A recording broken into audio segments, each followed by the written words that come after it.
Hello. I found a couple nice articles today on the Vicksburg campaign in the American Life and Text. Ulysses S. Grant was besieging Vicksburg, and his engineers came upon a way to improvise during the latter parts of the siege in making these wooden instruments of war. And the article does a nice job of explaining that the Union Army, usually well supplied, did have some struggles during this particular juncture in the war. And it also demonstrates that Grant had good organizational skills and was prepared to do whatever it took to subdue Pemberton's forces at Vicksburg. And the two articles I found were well written, well researched. There's also a book article review, Tim Smith's work on Vicksburg, where Grant explains in the sources that Smith was able to gather that this idea was his and his all alone. So the situation at Vicksburg didn't look very good. Grant's army was struggling to get at the defense of Vicksburg. Vicksburg sets high on the Mississippi, so it was quite a formidable defensive barrier.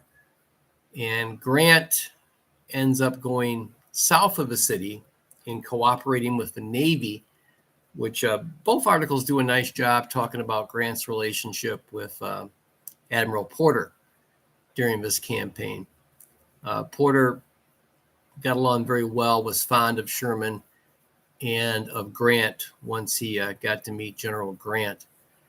And Grant is the first general to purposely separate his army from its supply line. He knew from earlier experiences that there was plenty of food and his army could eat off of the enemy's land. So there's a lot of opportunities for the soldiers to go out in teams and get enough food to sustain this large army. And not only did Grant separate himself from his supplies, he placed himself in between two Confederate forces. And he's going to be able to drive towards Jackson, chase Johnston away, and then come back and take on Pemberton's forces. Quite a bold strategy. And fortunately for Grant and the Union, it worked. His army would win 5 battles and eventually lay siege upon Vicksburg.